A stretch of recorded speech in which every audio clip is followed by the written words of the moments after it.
എനിക്കാരുമില്ല.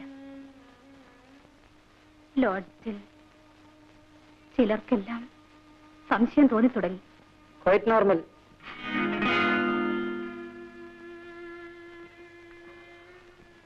നാല് മാസം ആകുന്നില്ലേ? ഇത്രയും കാലം ആർക്കും സംശയം തോന്നിയില്ലെങ്കിൽ അത് നിന്റെ മിടുക്ക്. എന്തിനാണ് എന്നോട് 2 ആഴ്ചക്ക് ലീവ് എടുക്കാൻ പറഞ്ഞത്? അത്രയും ദിവസമെങ്കിലും നിന്റെ നമ്പർ പ്ലേസ് ആൾക്കാർ കേൾക്കാതിരിക്കുമല്ലോ എന്ന് കരുതി.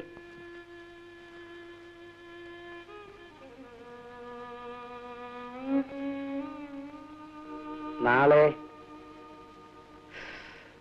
എന്റെ വിവാഹമാണ്.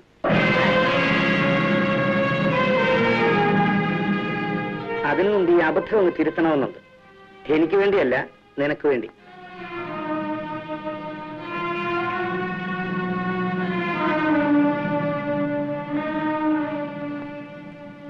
നമുക്ക് ഇതങ്ങ് ഒഴിവാക്കാം.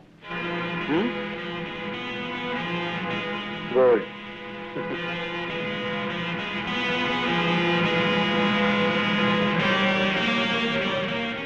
ആ ഡ്രൈവർ ഹസനോടുണ്ടാവും, ഒന്നിങ്ങോട്ട് പറഞ്ഞോട്.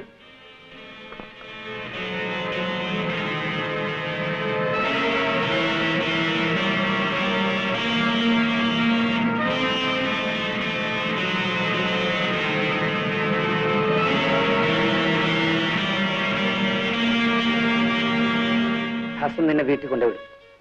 മരുന്ന് അവന്റെ ഏൽപ്പിച്ചിട്ടുണ്ട്. പേടിയുണ്ടോ? ഇപ്പൊ ഒരു ഡോസ് തരും. കാറിലിരുന്നൊന്ന് സുഖമായിട്ട് ഉറങ്ങിക്കഴിയുമ്പോ എല്ലാം നേരെയാവും.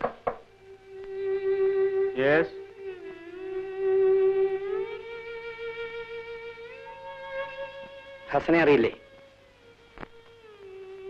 അറിയാം. ഇന്ദ്രകാരി പോയിരുന്നോളൂ.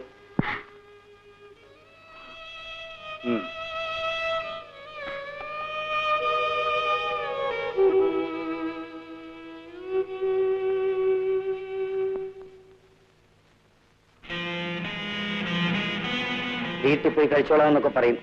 സമ്മതിക്കരുത്. ഓ, എന്ത് സാർ? ഞാൻ കഴിപ്പിച്ചോളാം. വഴിയിൽ എന്തെങ്കിലും അസുഖം തോന്നിയാൽ അടുത്ത് കാണുന്ന ഹോസ്പിറ്റലിൽ അഡ്മിറ്റ് ചെയ്യണം. ഓ, ആര് ചോദിച്ചാലും ശരിയായ പേരും അഡ്രസ്സും ഒന്നും പറയരുത്. ശരി സർ. പോയിക്കോളൂ.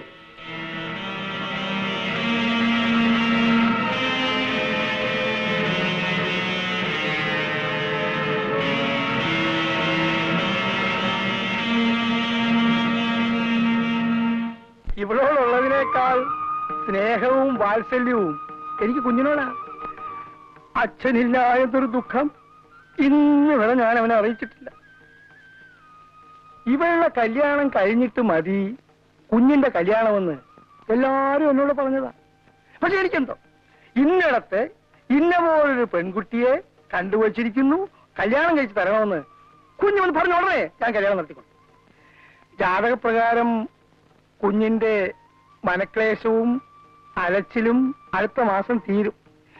പിന്നെ കുഞ്ഞിന്റെ മനസമാധാനവും മനോസുഖവും ഒക്കെ ഈ കയ്യില.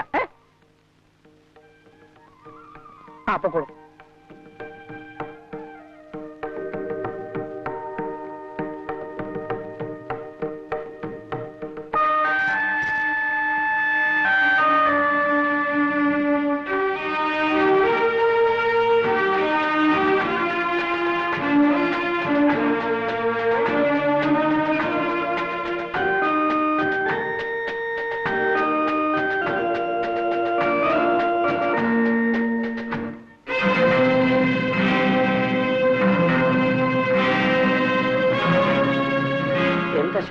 ഇതാണല്ലോ നിങ്ങൾക്ക് ആവശ്യം. എന്റെ ഒരു വാശിയായിരുന്നു. എന്ത്? നീ എന്തിന്? എന്നെ ഏറ്റവും അധികം വെറുക്കുന്ന ഒരു പെൺകുട്ടിയുടെ കഴുത്തിൽ തന്നെ താലി കെട്ടിയത് മനഃപൂർവ്വമായിരുന്നു. എന്തിന്? ആ വെറുപ്പ് മാറ്റിയെടുക്കാൻ.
കാലത്തിന് ശേഷം ഞാനിന്ന് ആദ്യമായി മദ്യപിക്കാതിരിക്കുകയാണ്. അമ്മയെ കണ്ടിരുന്നോ? അമ്മ എന്തു പറഞ്ഞു?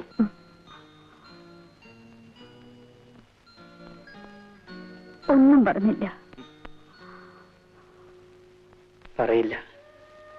അമ്മയും ഞാനുമായി എന്തെങ്കിലും സംസാരിച്ചിട്ട് വർഷങ്ങൾ കഴിഞ്ഞു. കാരണം താഴെ കണ്ടില്ലേ ആ മനുഷ്യൻ, അങ്കിൾ വർമാജി. നീലിമയുടെ അച്ഛൻ? അതെ.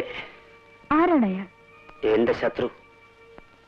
കുട്ടിക്കാലത്ത് എനിക്ക് അയാളെ ഇഷ്ടമായിരുന്നു. അയാൾ എപ്പോഴും ഈ വീട്ടിലുണ്ടാവുമായിരുന്നു.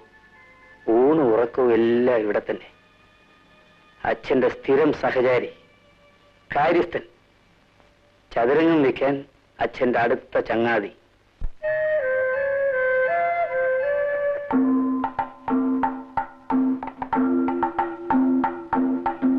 ഹായ്, ബേഷ് ബേഷ്. താനിരിക്കണോ? കസേരട്ടിരിക്കണോ? വേണ്ടായി, ഞാനിവിടെ നിന്നോളാം. ഞാനല്ലേ പറഞ്ഞേ, അങ്ങോട്ട് ഇരിക്കണോ?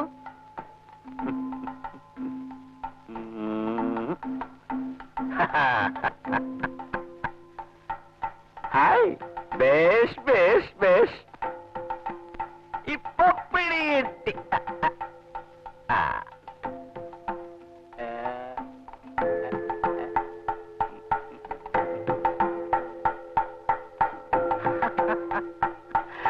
ബേഷ് ബേഷ്.